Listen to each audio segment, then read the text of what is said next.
I want to approach this presentation. Well, first of all, I teach at a community college, and I want to approach it in a way. Why I designed this presentation in this presentation to focus on how I use hip hop to teach introductory courses in Africana studies, right? At a community college specifically because of the demographic.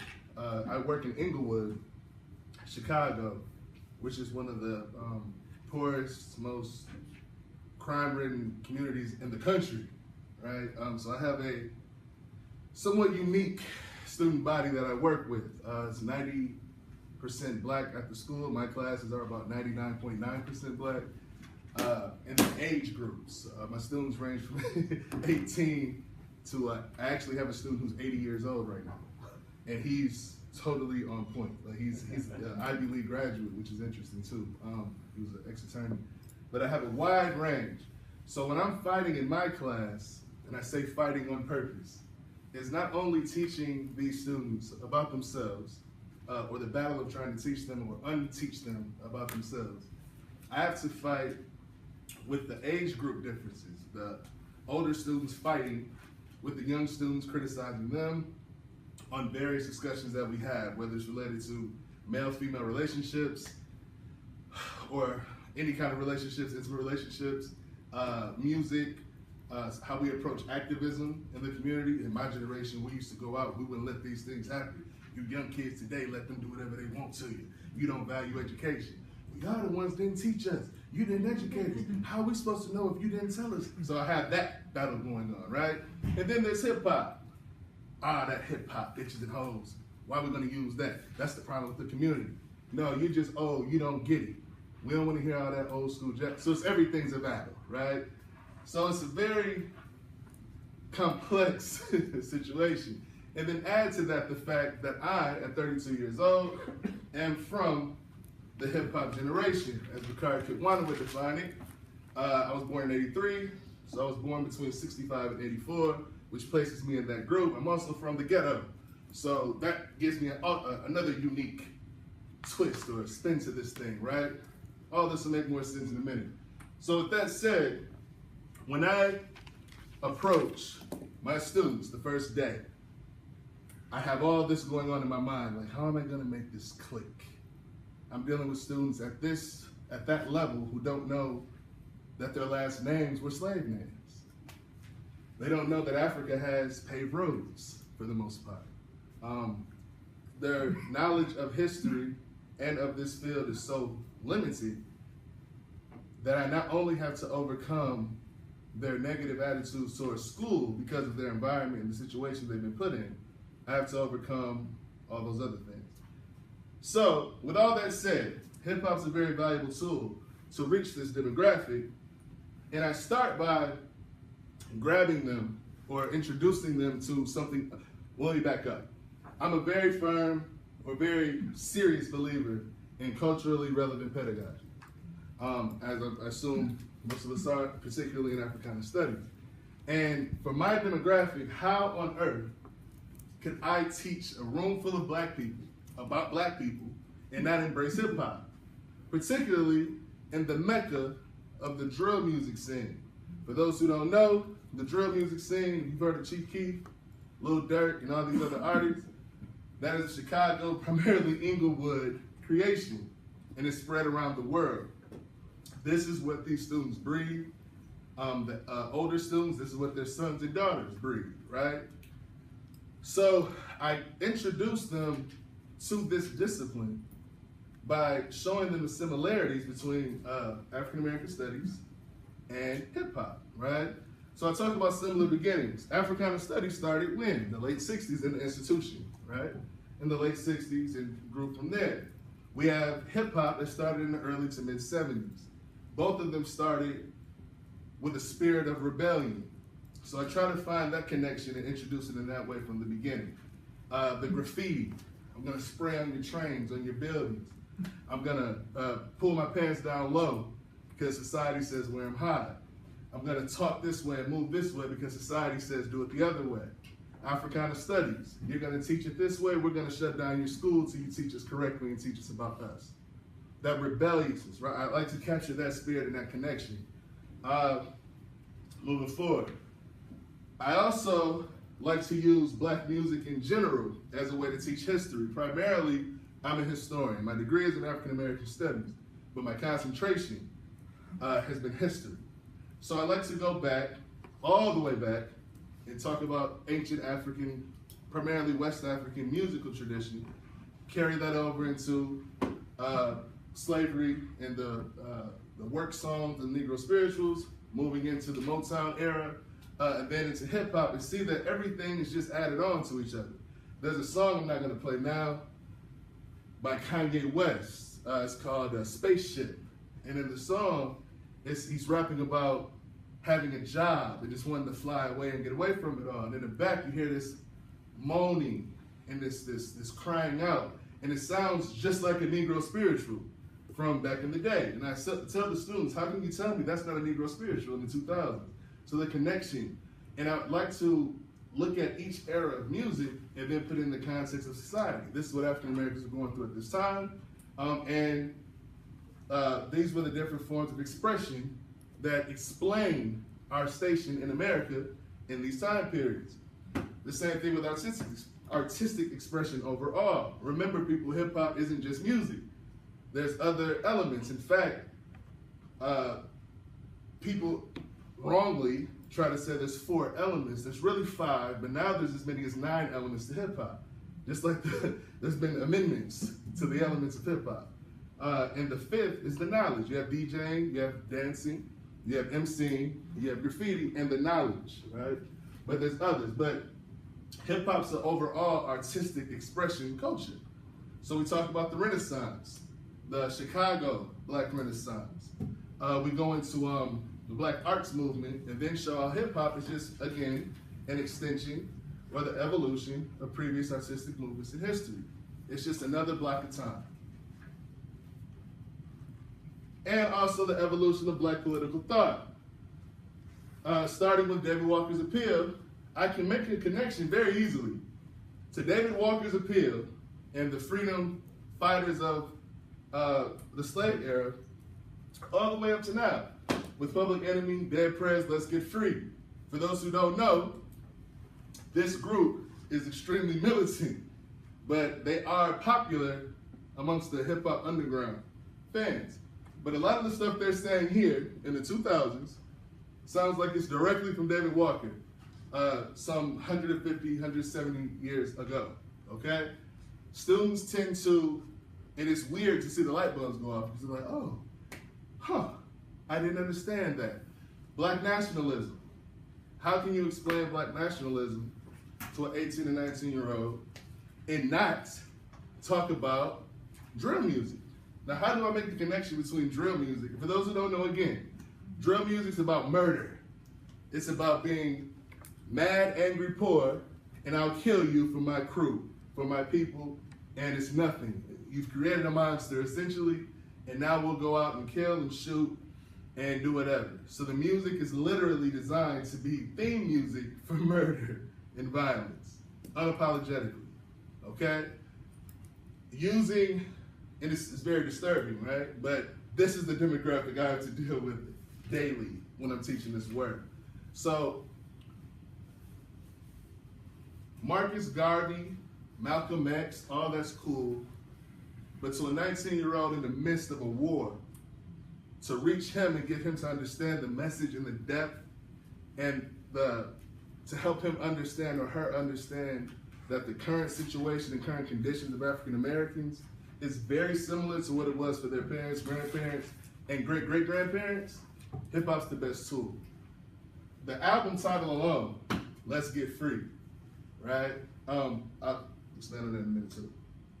And then, using hip-hop to help my students understand the need for African American studies and how it was born, and the conditions that it was born in.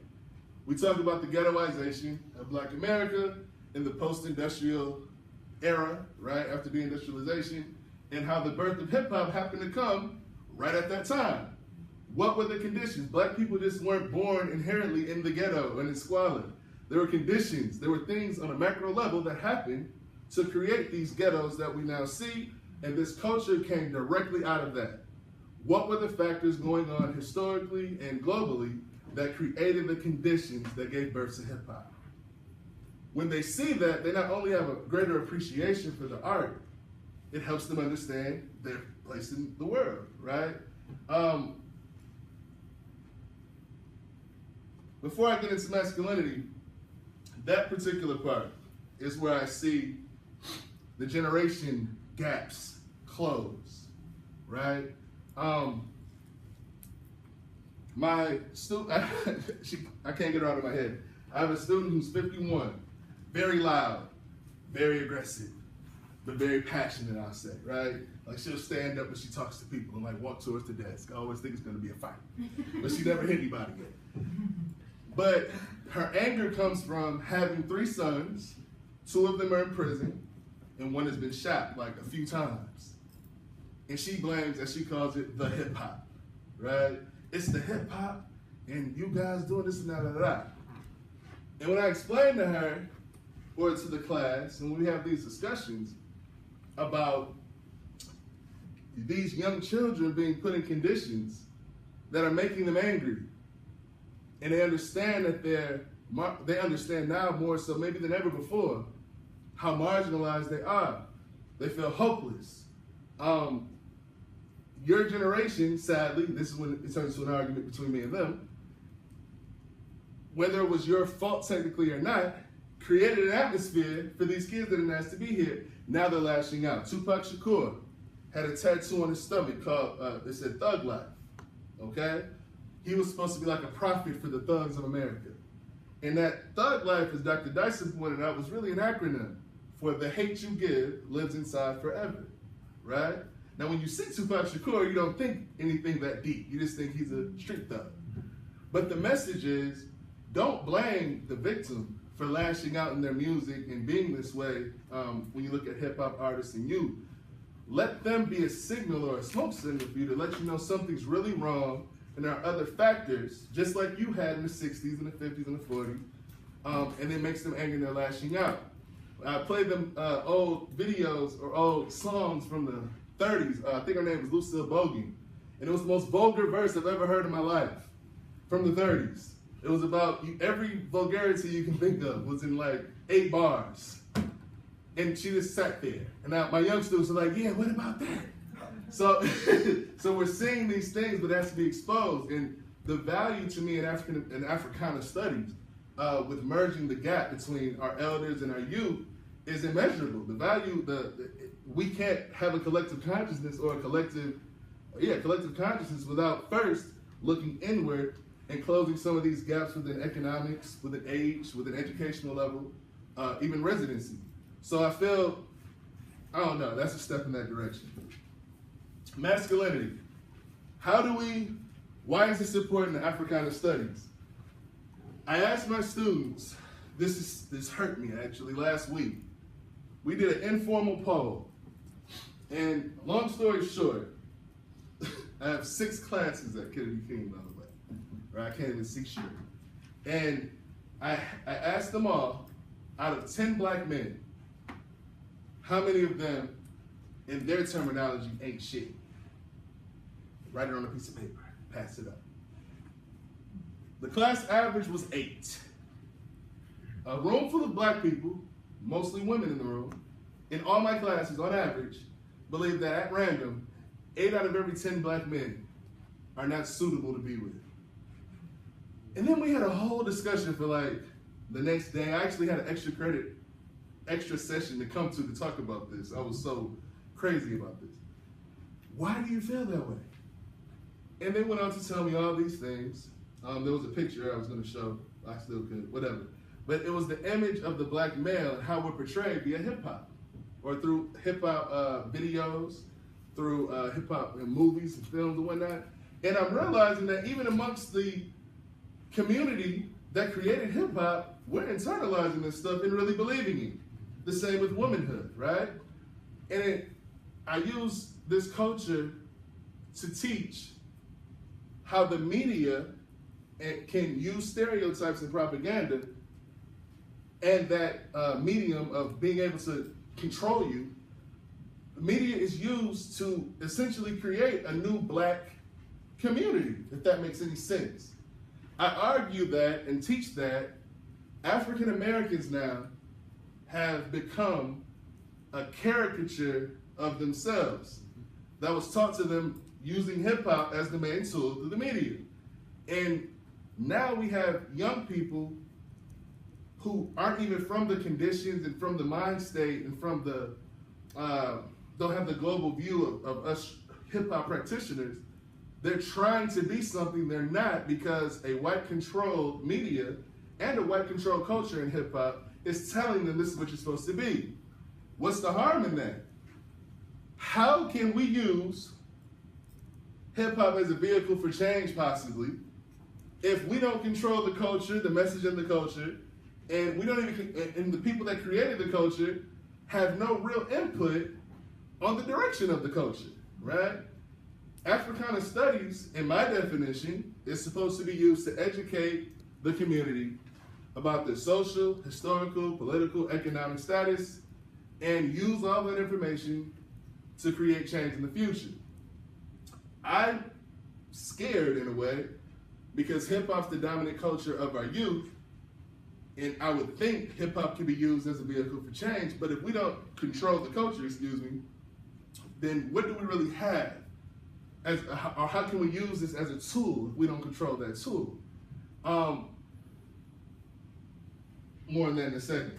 So, when we're talking about masculinity and black womanhood and black male and female interactions using hip hop and all the imagery and all that stuff, it gets very heated in class because not only do a lot of our women feel the men aren't anything because of what the rappers say and the videos say, the men don't trust the women. I asked the men, how many of the women are quote unquote hoes in your opinion? Take a piece of paper, write a number, anonymously, pass it forward, right? Define hoe, Dr. Davis. Define hoe. A woman that you would not trust if you were in a real relationship with her because you think she may run out and do things with you, or a woman that was with too many people, more people than you were comfortable with before you met her, or a woman that actually sells her sexual services for money. All of those in one. Oh, that's what they say. Oh my God. They're excited to write. Give me a pen, give me a pen. They write the number. The number is averaged to about 8, once again. So 8 of our black women out of 10, or no, I'm sorry, the majority of the average of our black women think 8 of 10 black men aren't worth being with. And our men think 8 out of 10 black women are quote unquote hoes or undesirable. And I argue and teach them, or try to teach them, that as a community, we can't move forward with family dysfunction. And you can't have a functional family or functional relationships with these preconceived notions about each other based on imagery you're seeing in the media and just not thinking critically. So I try to use hip hop to show them why they feel this way, and it seems to be effective. And I want to show you this video.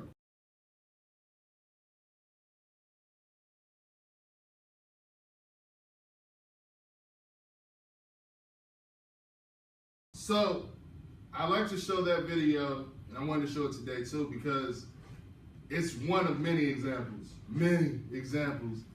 of how hip hop videos and music can be used to teach very complex things. If you look at the imagery in that video, it was beyond bad bitches. You saw the black face, you saw actually there's an extended version of the video where it's a little black boy in front of a TV and there's fried chicken wings just falling from the sky. It's weird, but he's just staring at it. And then a cop comes and puts his little 5 or 6 year old in handcuffs. And then they show a white kid looking and it's showing like the news and animals and all kinds of stuff. And it's a white guy just looking at the kid, leaving him alone. But it was an image to show how media, and if no one intervenes, can lead us astray and run us amok. And it explains a lot of our mind state today in the youth, right? Whatever. But that's one of many examples of how I use different hip hop mediums to reach the students and teach some of our, complex information. And with that said, lastly, the globalization of hip hop and how hip hop has reached other nations around the world. I use hip hop to show our students that black people just aren't in America, right? And that sounds basic, but again, when you're coming from an educational system that tells you nothing, and when no one's ever taught you this information, it's kind of different to know, hey, there's not much difference between me and an Afro Brazilian or whatnot, right? Someone from Jamaica. Where did Jamaicans come from? And that they're rapping. I play them Vibes Cartel and all these other artists from other places, and they're like, oh wow, that's just like here. Well, they dress like us. Africana Studies, my approach is that we need some kind of connection between the diaspora needs to connect. So what better way to show that, look, they're going through similar struggles, have a similar history, and act and look just like you. You need to speak different languages. Maybe that'll open their mind up to not looking at someone from the continent, someone from the West Indies, someone from South America as that different, because we have the commonality of hip hop and share this common culture, right? But anyway, so those are just some examples of how I approach teaching at a community college intro to Africana Studies using hip hop. That's it.